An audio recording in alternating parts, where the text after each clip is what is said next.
चलिए देखिए जी, मक्खी का कुछ प्रकोप ज़्यादा है ना। इधर आ तो फैन में लगाते हैं।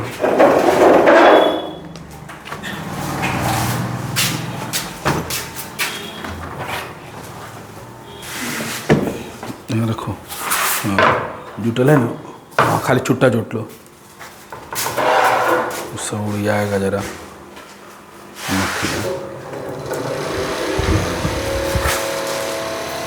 कुछ कम लगेगा इससे।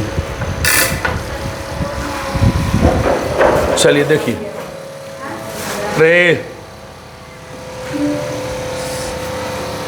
आपका अंतिम चैप्टर है लोकतांत्रिक वाला, उसका नाम क्या है? लोकतांत्रिक अधिकार, यही नाम है। इससे पहले आपको हम बताए थे कि लोकतंत्र का मतलब जो होता है, लोकतंत्र, तो इसका मतलब क्या बताए थे भैया कि ये है जनता की सरकार।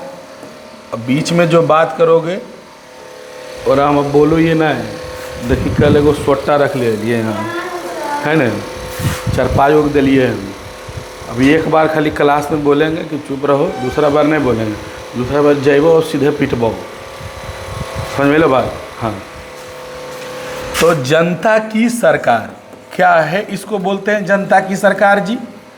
तो लोकतंत्र को जनता की सरकार इसलिए कहा जाता है क्योंकि जो भी इस देश में लोग रहते हैं, हम हो, आप हो, विधायक हो, सांसद हो, प्रधानमंत्री हो, मुख्यमंत्री हो, सबसे पहले वो इस देश की क्या है? जनता है नहीं। अरे जब वो जन्म लिया होगा, छोटा बच्चा होगा, 18 साल का हुआ होगा, तो पहले तो वो जनता ही होगा। बाद में वो चुनाव लड़ा तो शासक बन गया नहीं। तो इसीलिए देखिए, इसमें चुनाव लड़ने का काम कौन करती है? जनता। और जब तुम जीत जाओगे तो शासन भी किस पर करोगे? जनता पर। और किसके लिए करोगे? जनता के लिए। यही ना बताए थे जी कि जनता के लिए, जनता पर किया गया शासन, उसी को कहते हैं हम लोकतंत्र। और इस परिभाषा को देने वाले जो व्यक्ति थे, उनका नाम था अब्राहम लिंकन। यही ना था जी? ये सब तो हम लोग पढ़ लिए थे क्या? अब उसी हम लोग का जो देश है वो लोकतांत्रिक देश है। भारत एक कैसा देश है? लोकतांत्रिक देश है। और लोकतांत्रिक देश में हमें कुछ अधिकार दिए गए, कुछ नहीं बल्कि बहुत सारे अधिकार दिए गए।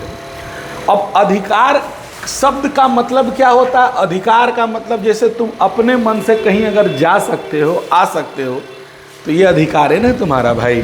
तुमको मन है कुछ खाने का तो तुमको अधिकार है। तो जैसे बाबूजी का अधिकार है ना, अधिकार है तुम्हारे घर में, वो चाहेंगे तो 11 बजे रात में भी आएंगे और 12 बजे रात में भी आएंगे, 6 बजे संजियो चलाएंगे, तो वो उनका क्या है? अधिकार है। लेकिन वो अधिकार आपको नहीं दिया गया है कि आप 12 बजे रात में आइए। हालांकि कुछ अधिकारों से वंचित रखा जाता है बच्चों को, वो जरूरी है क्योंकि अभी आपका बचपन है, बिगड़ने जाइए। लेकिन कुछ अधिकार आने वाले टाइम में आपको चाहिए ताकि आप भी जिए। अधिकार के बिना अगर जिंदगी देखा जाए, तुमको कहे तुमको खाइल देंगे, पियल देंगे, लेकिन जैसे कहेंगे वैसे चलना है, तो तुम कितना दिन चलोगे? चल पाओगे? नहीं चल पाओगे। अच्छा लगेगा? नहीं लगेगा। इसीलिए अधिकार का होना बहुत जरूरी है। तो अधिकार हमको दिया गया है, उसी अधिकारों के बारे में देखिए। करा अधिकार का क्या महत्व है? महत्व, अधिकार अगर नहीं रहेगा तो हमारा जीवन बेकार हो जाएगा। अधिकार है तो हमारा जीवन है, और अधिकार नहीं है तो हमारा जीवन नहीं है। अभी हम बलराजी आए पढ़ाने के लिए, कोई कहे 2 घंटा बैठ दो और बात पढ़ाइए, हम आए अपना पढ़ाना शुरू कर दें, ये मेरा अधिकार है। हम चाहेंगे दूसरा जगह कोचिंग खोल देंगे, वो मेरा अधिकार है। तीसरा जगह खोल देंगे, मेरा अधिकार है। कोई रोकेगा? ये सब अधिकार मिला हुआ है ना जी हम लोग को। और ये कहाँ से मिला है हमको? इस देश ने अधिकार दिया है, इस देश की कानून ने अधिकार दिया है ना। इस देश का जो आपका संविधान है, उस संविधान के तहत हमको अधिकार दिया गया है कि आप चाहिए तो कहीं भी कोचिंग संस्थान वगैरह चला सकते हैं। तो ये चीज़ है। हमारा घर कौआ कॉल नियम रहता है ना, कौआ कॉल का आदमी कौए कॉल में चलाता है, तो हम यहाँ नहीं आते। लेकिन अधिकार है कि पूरे भारत में हम जहाँ चाहें वहाँ चला सकते हैं। तो ये फायदे वाली बात है। तो इसीलिए हमें अधिकार दिया गया है। देखिए, अधिकारों की महत्व जानने के लिए कुछ घटना के बारे में पढ़ते हैं, जैसे जिसमें व्यक्तियों के अधिकारों का हनन होता है। इससे उपजी तकलीफ और त्रासदी स्वभावतः हमारे मन मस्तिष्क को यह एहसास कराता है कि अधिकारों के बिना जीवन कैसा होता है। यह जानने के लिए हम आगे पढ़ेंगे कि अधिकार कौन कौन से हमको मिला है और कौन कौन से अधिकार हमको चाहिए। देखिए, एगो कहानी दिया है इसमें। कहानी क्या है? कह रहा है कि ऐसे कैदियों की खबरें होती हैं जिन पर मुकदमा चलाने में इतने बरस लग जाते हैं कि बिना आरोप सिद्ध हुए उनके जीवन का अधिकांश हिस्सा जेल में क्या होता है? बीत जाता है। जैसे तुम पर कोई केस कर दिया, तुम चल गए कहाँ? जेल। अब जेल तुम जब चल गए, अब केस चल रहा है, तुम दोषी नहीं हो, लेकिन जब तक सिद्ध नहीं हो जाता है तब तक तुम कहाँ रहोगे? जेल में रहोगे। तो भैया ये तो गलत चीज़ है। ये देखिए, और जेलों में कैदियों, बच्चों, औरतों के साथ अमानवीय व्यवहार भी होता है। भागलपुर की जेल में कैदियों की आंख फोड़ दी गई थी। अमेरिका फौजों ने इराक में लोकतंत्र बहाली के नाम पर अनेक अत्याचार किए। 11 सितंबर 2001 के बाद आतंकवाद के विरोध के नाम पर अमेरिका निर्दोषों को भी निशाना बनाता रहा। म्यांमार बगल में देश है हमारा, बर्मा जिसको कहते हैं। बर्मा में देश की सरकार ने आंग सान सू ची की वर्षों तक उसके ही घर में क्या रखा? नजर बंद रखा। मतलब ये हुआ कि कह रहा है कि मान लिया जाए आप कैदिए हैं, तो उससे क्या है? आप किसी का आंख फोड़ दीजिएगा। अगर उसको कोई फोड़ दिया तो लड़ेगा ना केस, फिर हो। अधिकार नहीं रहता तो बेचारा वैसी रहता, उसको अगर सजा नहीं होता। आज डर है, हर गरीब अमीर सबको डर है। आप अमीर हैं तो इसका मतलब नहीं है तो किसी को जाके चूर दीजिएगा, ऐसा होता है क्या? तुम गरीब हो तो तुमको कोई आके सता देगा, ऐसा भी नहीं है। काहे? जीरिस हुआ तुरंत थाना चल जाता है। अब थाना चल गया, केस एगो बन गया, तो केस के नाम पर बढ़िया बढ़िया आदमी क्या करता है? डरता है। ऐसा नहीं है कि कोई भी आदमी किसी को सता देगा। और अब वो सब जमाना क्या हो गया? ख़त्म हो गया। क्योंकि देश की आज़ादी के बाद संविधान ने हमें वो अधिकार दे दिया है कि अगर कोई आपके साथ अत्याचार, बदमाशी, गलत तरीके से आते हैं तो आप क्या कीजिए, है ना, उसका विरोध कीजिए, जाके थाना में शिकायत कीजिए, तुरंत उसको उठाएगा, लाके बंद कर देगा। नहीं करता है तो ये फायदा है, अधिकार मिला है। तो अधिकारों के बिना जीवन क्या है? बेकार है। म्यांमार की देखिए घटना कर रहा है, वहाँ आंग सान सू ची, इसके बारे में पढ़ेंगे हम लोग। 10वां में वो पूरा चैप्टर है। म्यांमार में तख्ता पलट बार बार हो जाता है। वहाँ सरकार नहीं है, वहाँ सैनिक ही क्या है? सरकार है। जो देश के सैनिक हैं ना, वही देश चलाते हैं। जैसे अभी आपका बांग्लादेश का कहानी सुन रहे होंगे, तो बांग्लादेश में भी तख्ता पलट हो गया। वहाँ की प्रधानमंत्री को भगा दिया गया, नहीं भगा दिया गया। और वहाँ कौन शासन कर रहा है? सैनिक शासन कर रहा है। तो सैनिक शासन है। जो वहाँ आंग सान सू ची थी, उसको बोला तुम घर से निकलोगे तो गोली मार देंगे, चुपचाप घर में रहो। बताओ, हमको निकलने का मन है, घूरने का मन है, खाने का मन है, जरी टहलने का मन है, हम निकल नहीं सकते हैं। तो ये अधिकार है मेरे पास कुछ नहीं। और यो अधिकार अगर आदमी से छीन लिया जाए घूमने टहलने का, कोरोना में खाली क्या कहा कि तुम मत घूमो, बाजार मत निकलो, रोड पर नहीं निकलो। बाकी तो सब्जी लेवल निकल सकते थे, नहीं निकल सकते थे। खाते थे, पीते थे, सोते थे, टीवी देखते थे, सब देख रहे थे, लेकिन खाली तुमको घूमने की आज़ादी नहीं थी। वही अधिकार तुमसे क्या किया? राज्य सरकार और देश की सरकार ने तुमसे छीन लिया। तुम कितना बका गए थे, लग रहा था कख नहीं निकले, जरी जेतियल घूरतियल नहीं। तो अधिकार हमारे जीवन में बहुत जरूरी है। अधिकारों के बिना जीवन समझिए बेकार है, कुछ है ये नहीं है, बात समझे? तो अधिकार होने चाहिए। आइए कौन कौन सा अधिकार हमें दिया गया है ना, उसके बारे में आप देखिए। दिया हुआ है कौन कौन सा अधिकार हमें दिया हुआ है। कुछ अधिकार तो सबसे पहले आपको आगे दिया है वोट देने का अधिकार। क्या दिया है? वोट देने का अधिकार, जिस अधिकार को हम बोलते हैं मताधिकार।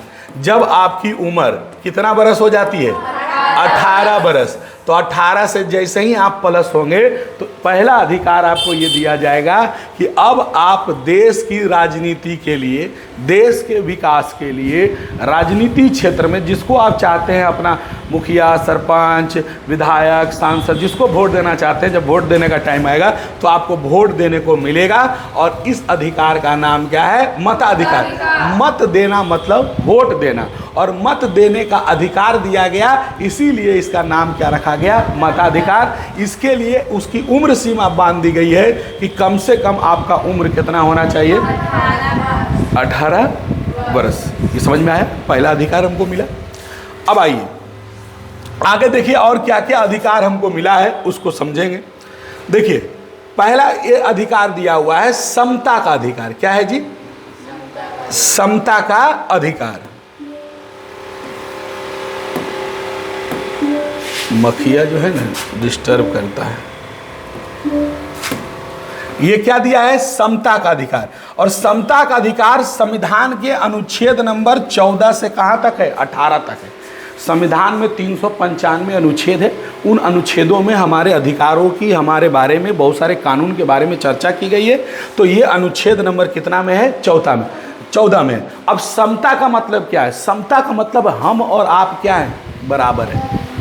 ऐसा नहीं है कि तुम्हारा वोट का कीमत ज़्यादा है और इसका वोट का कीमत कम है। तुम्हारे वोट का कीमत, हमारे वोट का कीमत, किसी भी व्यक्ति का वोट का कीमत, सबका वोट का कीमत क्या होता है? बराबर होता है ना? ऐसा नहीं है कि कोई कम और कोई ज़्यादा होता है। इसीलिए हमें एक समता का अधिकार दिया गया है। और अधिकारों के तहत ये कहा गया है कि एक खेत में महिला और पुरुष दोनों काम करते हैं, मान लेते हैं, और दिन समाप्ति के बाद पुरुष को 50 रुपया और उसी काम के लिए महिला को क्या दे रहा है? 25 रुपया। ये अधिकार अब ख़त्म हो गया। ऐसा कर नहीं सकते आप। जितना पैसा पुरुष को उतना पैसा। ये अलग बात है कि हम लोग गांव में पहले ही कह देते हैं कि देखो 100 रुपया तो वो कमा करना हो तो कर दे भैया, दछवा लेते हैं ना। एगो नली साफ करना है, बाथरूम साफ करना है, कूड़ा फेंकना है, कुत्ता मर गलो घर अतर, बिलाई मर गलो घर अतर, या कुछ ऐसा चीज़ है जिसको फेंकवाना है तो डोम तोम को, या जो साफ करने वाला है उसको हम लोग बुलाते हैं। और बुलाने के बाद क्या कहते हैं कि भैया 100 रुपया देवो, तू क्या करो? फेंक दो। वो पहले तैयार हो गया, हाँ 100 रुपये में फेंक दो, नहीं तो कहेगा 150 रुपया लगो, ये नहीं कहता है। उसके बाद हम करवा दें। लेकिन अगर कहीं फैक्ट्री में, कोई कंपनी में, किसी, मान लिया बैंक की बात करते हैं, अगर ये बैंक है और इस बैंक में सरकार ने एक महिला को भी नियुक्त किया है और एक पुरुष को भी नियुक्त किया है। महिला भी क्लर्क लेवल पर है, पुरुष भी क्लर्क लेवल पर है। इसका सैलरी अगर 20,000 है तो इसका भी सैलरी कितना होगा? ऐसा नहीं है कि सरकार कहेगी तुम तो महिला हो, तुमको ज़्यादा पैसा का क्या काम है, तुम ऐसा करो 10,000 लो ना। पुरुष रहे या स्त्री रहे या फिर ट्रांसजेंडर रहे। ट्रांसजेंडर समझते हो? जिसको हम नपुंसक कहते हैं, किन्नर कहते हैं, नहीं समझते हो? है ना? किन्नर समझते होगे, देहाती भाषा में और थोड़ा सा अलग ढंग से बोलते हैं उसको। तो वो भी अगर जॉब करेगा, अभी वो किन्नर बनी है पटना में दरोगा, पढ़ लिख करके, उसको भी उतना ही अधिकार है। ऐसा नहीं है कि उस देश का नागरिक नहीं है। भगवान ने उसको ऐसा बना दिया। ये तो किसी के प्रति अगर ऐसा हो जाए तो अच्छी चीज़ तो नहीं है। उस पर क्या बीती होगी वो जानता है। लेकिन ऐसा नहीं है कि उसको भगवान ने अगर स्थापित कर दिया है तो हम भी उसको सता दे, ऐसा भी ठीक चीज़ नहीं है। तो सरकार ने चाहे पुरुष हो, चाहे महिला हो या ट्रांसजेंडर हो, सबको बराबर बराबर अधिकार दिया है। और अधिकारों को जानना बहुत ज़रूरी है। तुमको पता ही नहीं है कि तुम्हारा अधिकार क्या है और तुम कहीं जाओगे डरल डरल चुपकल रहोगे। अधिकार मालूम रहेगा, किसी से तुम बात कर लोगे, कोई तुमको बोलेगा तो उल्टा जवाब दे दोगे। अधिकार पते नहीं है तो जवाब खाक दोगे। बस समझे? इसीलिए अधिकार की जानकारी होना बहुत जरूरी है। किसी भी सार्वजनिक स्थल पर दलितों को या किसी विशेष धर्म की प्रवेश की मनाही जो होती है, ये भी खत्म हो गया है ना। जैसे मान लिया जाए एगो मंदिर है, तो मंदिर में ऐसा नहीं है कि दलित नहीं घुसेगा, खाली बड़के जतिया घुसेगा, सब अब घुसेगा। ये अधिकार आपको मिला है, बात समझे? इस तरह से बहुत सारे अधिकार मिले हैं। आगे अधिकारों के बारे में और पढ़ेंगे। देखिए, सरकार की योजना भी अगर कोई आती है वो भी सबके लिए है, गरीब हो चाहे अमीर हो, सबके लिए आती है ना। अब भी देखिए, भाषण और विचार की अभिव्यक्ति की स्वतंत्रता, इसको पॉइंट को समझिएगा कि क्या हमको मिला है। हमको अधिकार है कि हम किसी भी सरकार के विरुद्ध बोल सकते हैं, हम भाषण दे सकते हैं, हम अपने विचारों को प्रकट कर सकते हैं। जैसे अभी मान लिया जाए, अभी एक आप सुनते होंगे कल भारत बंदी था, नहीं आ पाए होंगे, रास्ते में कहीं कहीं जाम कर दिया। तो भारत बंद किया क्यों गया मालूम है?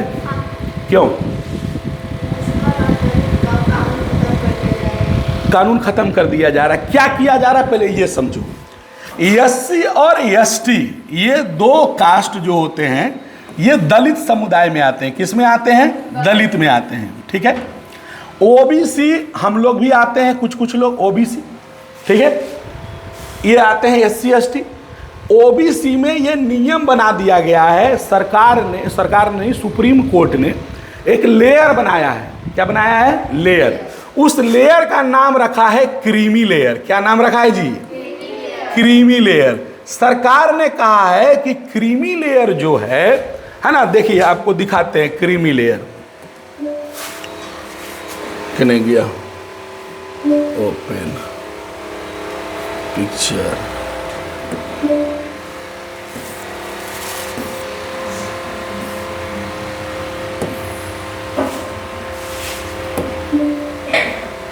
देख रहे हैं? कल बंद हुआ था? नहीं हुआ था। इसको थोड़ा सा पीडीएफ में कन्वर्ट करेंगे ना तो ज़्यादा अच्छा रहेगा।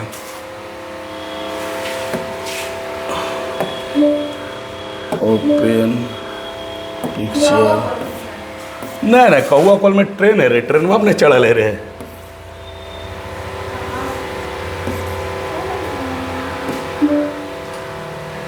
हाँ देखिए, 1993 में क्रीमी लेयर लागू किया गया।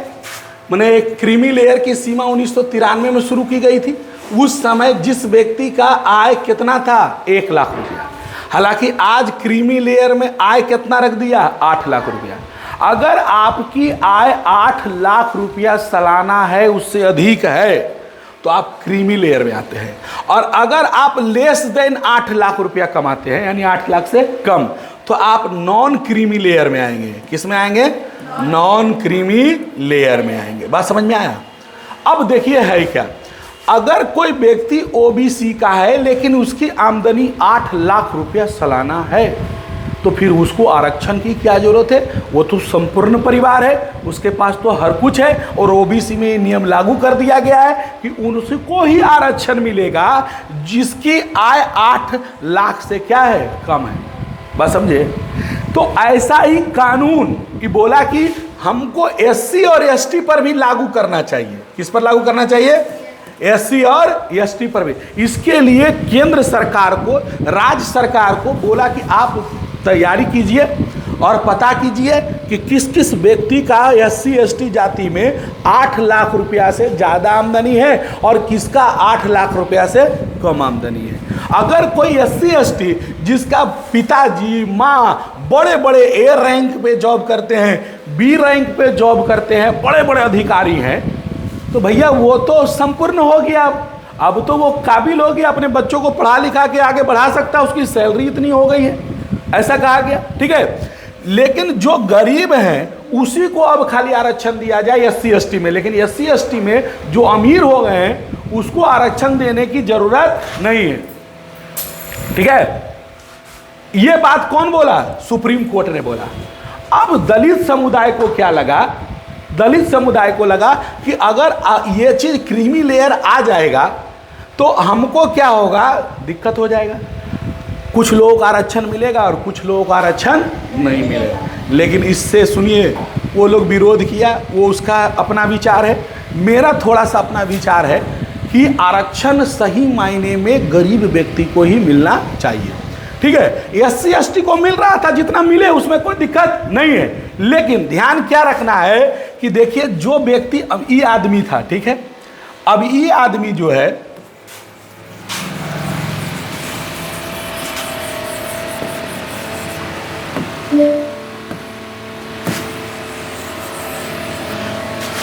देखिए ई आदमी है, मान लिया जाए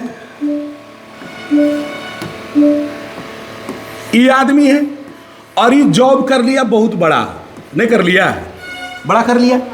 अब इसके जो बच्चे होंगे, इसकी सैलरी 8 लाख रुपया सालाना से ज़्यादा है, तो 8 लाख रुपया महीने का कितना हो गया? लगभग 5 लाख रुपया, 70-80 हज़ार रुपया, बरसते 84, 70,000 65,000 रुपया क्या है? महीना है। तो 65,000 महीना तो कम नहीं है, अच्छा से खा पी सकता है, पढ़ा लिखा सकता है। तो 8 लाख रुपया से ज़्यादा है। तो ये तो अपने बच्चे, ये तो निकल गया गरीबी से। ये किस जाति का था? SC, या तो किसका? ST, है ना। तो अभी तो गरीबी से निकल गया, अब अपने बच्चों को ही आगे ले जा सकता है? नहीं ले जा सकता है। अब सोचो, जो गरीब अभी भी वाकई में है दलित समाज में, वाकई में एकदम अभियो, वो बेचारे, उनको तो अभियो पढ़ाई लिखाई नहीं मिल रहा है। मिल रहा है क्या? अभियो बढ़िया से पढ़ाई लिखाई नहीं मिल रहा है, बात समझिएगा। तो जब पढ़ाई लिखाई नहीं मिल रहा है तो बार बार जो जॉब लेगा दलित आरक्षण पर, वो बड़ा आदमी जो एक बार बन गया है वो हायर एजुकेशन लेगा और ज़्यादा हायर एजुकेशन लेगा, बड़े बड़े संस्थान में पढ़ेगा, क्योंकि इसके पास पैसा है। और आरक्षण इसको भी मिल ही रहा है और तुमको भी आरक्षण मिल रहा है। तुम भी दलित समुदाय से हो, तुम उतना लेवल की पढ़ाई कर नहीं रहे हो। तुम लाए नंबर 50, ई लाए नंबर 55। दलित में आरक्षण है, लेकिन आरक्षण है तो पहले जॉब किसको लगेगा? मिलेगा नहीं मिलेगा? तो बार बार तो जी अमीर बनल है, ओकर बाल बुतरू बढ़िया से पढ़ रहा है, बार बार वही आरक्षण ले लेके वही आरक्षण ले लेके वही आगे निकल रहा है, और जो दलित है वो पीछे का क्या रह रहा है? पीछे रह रहा है।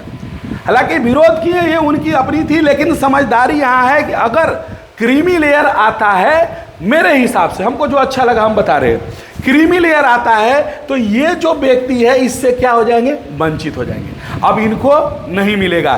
तो इस व्यक्ति के बीच में जो गरीब वाकई में गरीब हैं, ये जब अब परीक्षा देंगे तो चुनाव गरीबों के बीच से ही होगा, सिलेक्शन गरीबों के बीच से ही होगा, क्योंकि इसका तो आरक्षण क्या हो गया? खत्म हो गया। ये कम नंबर भी लाएगा तो सिलेक्शन क्या हो जाएगा? हो जाएगा। तो ये गरीबी से फिर क्या हो जाएगा? बाहर निकल जाएगा।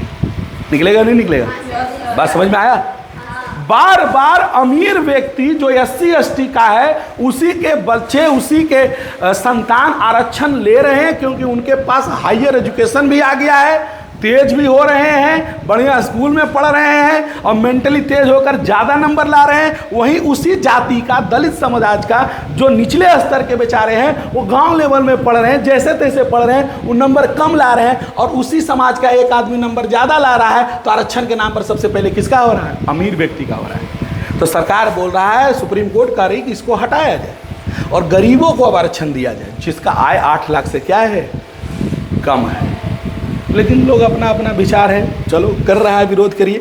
मेरे हिसाब से तो भैया ये गरीब के लिए सही चीज़ था, लेकिन जो झंडा लेकर चलने वाले लोग थे वो सबसे ज़्यादा गरीब ही लोग थे, वही लोग विरोध कर रहे। पागल मेरे हिसाब से कि तुम काहेला विरोध कर रहे हो? अमेरिकन अगर छट जाएगा तो तुम ही ना निकलोगे जी। ये तो एगो कुआं है, समझिएगा, एगो कुआं है, ठीक है, एक कुआं है और इधर आदमी है, या फिर एगो यहां पर कुछ रखा हुआ है। अगर 2 आदमी गरीब है और एक आदमी क्या है? अमीर है, तो अमीर को कहेगा ना ना तुम नहीं जाओगे, तो कौन पाएगा इस प्राइज को? गरीबे ना पाएगा कि अमीर पालेगा? जब ये रास्ते से हट गया तो तुम्हारा रास्ता क्या हो गया? साफ हो गया। अब तुम दोनों में जो बड़ियार रहोगे, आगे आ जाओ। लेकिन कोई तो गरीब आदमी, इन दोनों में जो भी निकलेगा वो गरीब आदमी होगा। ये तो अमीर था और इसको दौड़ भी जाता तो प्राइज ले लेता, तो तुम दोनों गरीब के फिर क्या रह जाता? गरीब एक आदमी तो निकलता। समाज से अगर एक आदमी ऐसी गरीब आदमी निकलते जाए और अमीर बनते जाए, पॉवर्टी लाइन से ऊपर होते जाए, अगला बार तुम बन गया, चलो हटो तुमको भी हटा दिए, अब फिर जो बचा तो मौका सबको मिलेगा ना। ऐसे एक एक मौका मिलते रह रहा है, ये दिक्कत है, ध्यान रखिएगा, ठीक है। आइए, तो हम अधिकारों की चर्चा कर रहे थे। तो अधिकार है कि हमें भाषण देने का अधिकार है हमें अपने विचार, जैसे हम अपना विचार प्रकट कर दिए अभी, तो हमें अपने विचार को प्रकट करने का अधिकार है। आपको अच्छा लगे अलग बात है, हम गलत तरीके से गाली गलौज किसी को अपशब्द करके इस्तेमाल नहीं कर सकते हैं, ये ध्यान रखना है, नहीं तो केस होगा उस पर। ठीक है, ऐसा नहीं कि किसी को अब जाति सूचक शब्दों से इस्तेमाल कर देंगे, कुछ ऐसा बोल देंगे जिसको वो कहेगा तो केस हो जाएगा। ठीक है, तो आप अपने विचार सही ढंग से स्पष्ट कर सकते हैं, विचारों की स्वतंत्रता है आपके पास, ये ध्यान रखिएगा, है ना। आइए, और क्या अधिकार है? धार्मिक स्वतंत्रता का अधिकार। क्या है? धार्मिक स्वतंत्रता का अधिकार। धार्मिक स्वतंत्रता का मतलब होता है कोई भी व्यक्ति, चाहे वो हिंदू बनना है तो हिंदू बने, मुस्लिम बनना है तो मुस्लिम बने, सिख बनना है तो सिख बने, ईसाई बनना है तो, कोई भी आदमी आपको जबरदस्ती किसी धर्म में बांधकर नहीं रख सकता है, और हर धर्म की मान बराबर होता है। आपको हिंदू है तो आपको पूजा करने का अधिकार है, आप मुस्लिम हैं तो इबादत करने का अधिकार है, आप अगर सिख हैं तो वहाँ गुरुद्वारे में आपको जाने का इजाज़त है, अपना जाइए, पूजा पाठ जो विधित होता है, और ईसाई हैं तो प्रे लोग करता है। और हर कोई अपने हिसाब से धर्म की स्वतंत्रता है। आपको जुलूस धर्म का निकालने की स्वतंत्रता है, आपको धार्मिक पूजा पाठ करने की स्वतंत्रता है, धर्म की प्रचार करने की स्वतंत्रता है। हम यहाँ बैठ जाएंगे और हिंदू धर्म की प्रचार करेंगे, सरकार कुछ नहीं बोलेगी, लेकिन हाँ प्रचार करते करते हम देश के विरोध में चल जाएंगे, तब हमको सरकार क्या करेगी? बोलेगी। आप धर्म का प्रचार कीजिए, उससे सरकार को कोई दिक्कत नहीं है, लेकिन धर्म के प्रचार के नाम पर अगर आप देश का विरोध कर रहे हैं तो फिर वो क्या है? गलत है। जैसे कई बार आपने देखा होगा कि कई लोग जो हैं पाकिस्तान का झंडा फहरा देते हैं, नहीं फहरा देता है, टीवी पर सुने होंगे, पाकिस्तान का नारा लगा देगा तो वैसा का आदमी को पकड़ के जेल में डाल देती है सरकार, पुलिस। आप अपने देश के विरोध में मत जाइए, आप अपने देश के लोगों के विरोध में जा सकते हैं, यहाँ की सरकार के विरोध में जा सकते हैं, देश के खिलाफ आपको बोलने का अधिकार नहीं है। और देश के खिलाफ अगर बोलेंगे ना तो फिर आपको सजा होगी। आप मानिए ना, जो धर्म मानना, कहाँ हम आपको मना के, हिंदू मुस्लिम सिख ईसाई जैन पारसी बौद्ध यहूदी, जो मानना है वो मानिए, जो पूजा करना है वो पूजा कीजिए, कोई आपको रोकने वाला नहीं है। लेकिन देश के खिलाफ बोलिएगा तो फिर आपको पकड़ के अंदर कर देगा। ये धार्मिक स्वतंत्रता इतना दिया हुआ है, और इससे ज़्यादा स्वतंत्रता क्या चाहिए? क्या जिस देश में रह रहे हो देश की बुराई करोगे? ऐसा तो नहीं होना चाहिए। सांस्कृतिक तथा शैक्षणिक अधिकार, हम अपने जिस संस्कृति में रहते हैं, अब संस्कृति क्या है ये समझना। संस्कृति और सभ्यता दो अलग अलग शब्द होते हैं, समझिएगा। देखिए, ये क्या है? संस्कृति, और ये क्या है? सभ्यता। ठीक है, सभ्यता का मतलब होता है आपका अच्छा आचरण। अगर आप किसी से अच्छे से बात कर रहे हैं, इसका मतलब है कि आप सभ्य आदमी है, नहीं कहता बड़ी सभ्य आदमी है वो। तो सभ्यता का मतलब आपके अच्छे आचरण से है, आपके अच्छे व्यवहार से है, किसी के साथ अच्छा व्यवहार रखते हैं, इसका मतलब आप क्या है? आपके पास सभ्यता है, आप सभ्य व्यक्ति है। जबकि संस्कृति अलग होती है। जैसे हमारे यहाँ मगही क्षेत्र हम लोग हैं, तो मगही में हमारा भाषा अलग है कि नहीं? मगहिया भाषा नहीं अलग है? हमारे यहाँ खान पान भी अलग है, नहीं अलग है जी? हमारे यहाँ रीति रिवाज भी अलग है कि नहीं अलग है? तो ये सब जो चीजें हैं ये आते हैं किस में? संस्कृति में। आपका रहन सहन, आपका बोलचाल, आपका खान पीन, आपका रीति रिवाज, ये संस्कृति में आता है ना। तो विवाह करने का तरीका ये आपका संस्कृति में आता है। सबका अपना अपना तरीका होता है। तो आपको अपनी संस्कृति मानने की पूरी आज़ादी है, अपनी संस्कृति का प्रचार भी कर सकते हैं। जैसे रोहतास में अगर आप जाइएगा तो छठ पूजा होता है। छठ पूजा आपके यहाँ भी होता है? नहीं होता है? तो छठ पूजा में खाना क्या बनता है मालूम है? क्या बनता है बताओ? तुम्हारे यहाँ बनता होगा खाली चौहान टोलवा में, लेकिन मैक्सिमम घरे में क्या बनता है? चावल और चना का पीठा, रावा, पूड़ी और दूध।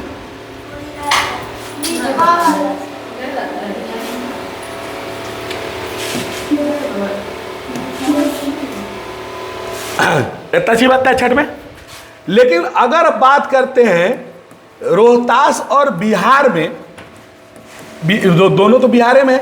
यहाँ नवादा की बात करते हैं तो नवादा में बनता है ज़्यादातर घरों में चावल, लेकिन रोहतास में जाइएगा तो हर घर में आपको एक ही चीज़ मिलेगा। क्या मिलेगा? तस्मई मिलता है, खीर मिलता है और दोस्ती रोटी मिलता है, या तो पूड़ी भी मिलता है। दोस्ती रोटी समझते हो? नहीं समझते हो? दो आदमी हाथ मिलाता है तो दोस्त बन जाता है। तो एक रोटी बेल दिए और एक रोटी और बेल दिए और दोनों रोटी के क्या करो, सटा दो और पलट के सेक दो उसमें घी में, तो उसको कहते हैं दोस्ती रोटी। बस समझ आया? एक के गुम दो रोटी रोए वो, उसी को दोस्ती रोटी कहते हैं। ठीक है, तो ये बनता है। तो अपना अपना तरीका रहे हो पूजा करने का। हमारे यहाँ पर लहसुन प्याज डालने का क्या है, नियम नहीं है, कुछ जगहों पर है। आपके यहाँ अगर कोई छठ करता है तो नियम क्या है, अगले साल नहीं करना है तो किसी को उधारी पर दीजिए, पैसा दे दीजिए, नियम है ना यहाँ। जबकि हमारे साइड में छठ अगर आपको नहीं करना है इस साल तो कोई पैसा उछा देने की ज़रूरत नहीं है, कोई बंधन नहीं है, किसी को देने की ज़रूरत नहीं है, आप अगले साल कीजिए। लेकिन यहाँ नियम है। तो ये संस्कृति है, अपना अपना। तो आपकी अपनी संस्कृति मानने का पूरा अधिकार है। जीवन और व्यक्तिगत सुरक्षा का अधिकार है, आपको है। जीवन जीने का अधिकार है ना। व्यक्तिगत सुरक्षा का अधिकार आपके पास है। ये सब हाँ, कोई व्यक्ति अगर आपको गिरफ्तार कर रहा है तो गिरफ्तार का कारण आपको बताना पड़ेगा। ऐसा नहीं कि कोई आदमी आएगा और पुलिस आपको गिरफ्तार करके ले चल जाएगा। बताओ क्या हाल गिरफ्तार कर रहे हो, वारंट है, ये नहीं है, नहीं है तो नहीं जाएंगे। तो आदमी डर से भले चल जाता है, चलो चलो चलो, ऐसे उठा लिया, वारंट है मेरे नाम पर कि नहीं है। लेकिन पुलिस से उलझल इसलिए नहीं चाहता है कि बाद में कुछ न कुछ में उल्टा फंसा देगा, वारंट भी ले चलाएगा बाद में। चलो भाई ये बतिया मान लो, अब ये कम में बात क्या हो जाए, ख़त्म हो जाए। तो ये सब अधिकार हमको दिया गया है, ये ध्यान रखिएगा। अधिकार है कि अगर कोई आपको शोषण कर रहा है तो शोषण के विरुद्ध भी क्या है, अधिकार है, आप उसका कंप्लेन कर सकते हैं। आप गरीब हैं, कोई आपको सता रहा है, कोई डरा रहा है, कोई धमका रहा है, कोई ज़बरदस्ती काम करवा रहा है, उसके खिलाफ आप जा सकते हैं, बोल सकते हैं, कंप्लेन कर सकते हैं। तो फिर उसको क्या होगा, सजा होगा। तो यानी सरकार ने हमें बहुत सारा, जैसे शोषण कैसे होता है, अवैध व्यापार को निषेध करता है, खास तौर पर धोखे के शिकार महिला और बच्चे होते हैं। और अनैतिक कार्यों में इसका क्या होता है, शोषण होता है। बच्चा दे दिया, रे ले दरुआ पहुंचा दिया, रे और ले 20 रुपया, बुतरुआ ले लिया, रे हमारा तो 20 रुपया अगले करना कि है, पहुँचा देना है और फलना दे देना है, और दौड़ा लो साइकिल से पहुँचा के चले लो। लेकिन ये एक प्रकार से उसका आप क्या कर रहे हैं, शोषण कर रहे हैं। तो ये सब गलत चीज़ है। अगर ऐसा जानकारी होगा तो फिर आप पर केस हो जाएगा, है ना। इस तरह से बहुत सारा। चेन्नई में देवदासी कुप्रथा द्वारा बालिकाओं को देवी देवताओं को अर्पित कर दिया जाता था और बाद में चलकर ये बालिकाएं अनैतिक कार्यों में लगने के लिए फिर बाद हो जाते थे। इस कुप्रथा को अधिनियम बनाकर समाप्त कर दिया गया। चेन्नई में एक प्रथा चलता था, देवदासी। क्या था, देवदासी। जो लड़का होता था और लड़की होती थी उसको भगवान को भेंट चढ़ा दिया, लो अब तुम सब दिन भगवान के हो गया। और बाद में उसी से गलत काम फिर करवाया जाता था। तो इस ढंग से सरकार ने फिर उसको रोक लगाया और बंद करवा दिया। तो इस तरह से हमारा जो संविधान है बहुत अधिकार दिया है। अधिकारों का शिक्षा का अधिकार है। 0 से 14 साल के बच्चे को, देखिए 6 से 14 साल के आयु की उम्र को भारत शिक्षा का मौलिक अधिकार प्राप्त है। 6 वर्ष तक के बच्चों को बालकाल शिक्षा की देखभाल करने के लिए सरकार द्वारा आवश्यक शिक्षा की व्यवस्था की जाएगी। यदि इस अधिकार का उल्लंघन किया जाता है तो इसे लागू कराने के लिए याचिका दायर की जा सकती है। यानी कोई बच्चा 6 साल का है और 14 साल के बीच का है तो उसको अधिकार है कि वो पढ़ेगा। इसके लिए सरकार ने हर राज्य सरकार ने फ्री में स्कूल खोला है आपको पढ़ने के लिए, खाना पीना देता है। और कोई बच्चा को देखो होटल में खटा रहा है नहीं, तो जब होटल में जाता है ना इंस्पेक्टर, चाइल्ड इंस्पेक्टर, तो पूछता है बचवा से, अरे काम करता है जी? बोल नहीं सर काम नहीं करते हैं। तो कहाँ आया तुम? बोला हमारा चाचा की दुकान है, मौसा की दुकान है, फूफा की दुकान है, तो हम ऐसे ही आए बैठल हैं। अगर वो कह देगा या हम अभी कंप्लेन कर दे, आप कंप्लेन कर दीजिए कि फलना होटल में 4 गो छोटे बच्चे से काम करवाया जा रहा है, भले उस बच्चे को वो पैसा दे रहा है, भले उस बच्चे को खाना पीना दे रहा है, लेकिन आप उस बच्चे का जीवन बर्बाद कर रहे हैं। क्योंकि अगर वो अभी पढ़ता लिखता तो आगे, अभी अगर होटल में काम कर रहा है तो आने वाले दिनों में वो अनपढ़ ही रह जाएगा, और अभी अगर पढ़ेगा तो आने वाले दिन में थोड़ा ढंग का काम करेगा। सरकार इस पर रोक लगाई हुई है। अगर कंप्लेन कर दोगे ना, तुरंत चाइल्ड इंस्पेक्टर आएगा और तुरंत लॉक कर देगा होटल को, अब मालिक को उठा के लेके चल जाएगा। हाँ, थाना नहीं, उसका अलग एगो विभाग है, चाइल्ड इंस्पेक्टर बोलते हैं उसको, नवादा टीम आएगा।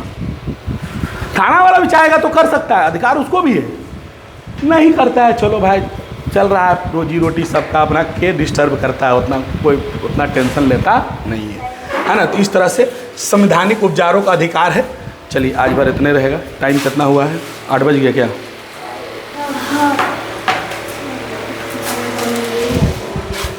ये बोलो मम्मी, 8 बजिएगा।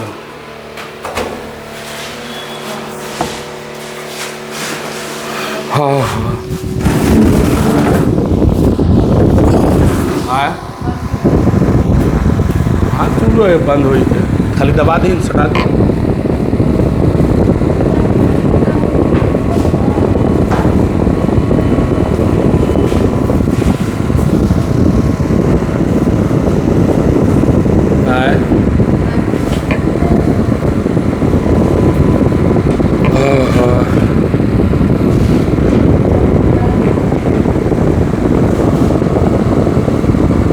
और कुछ पूछना हो?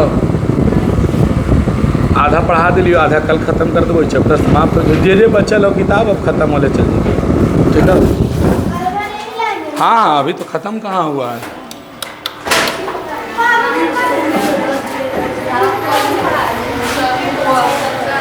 हाँ बुक,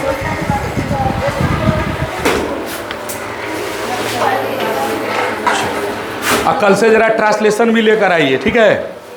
ज़रा ट्रांसलेशन भी देते जाएंगे, बना के लाइएगा।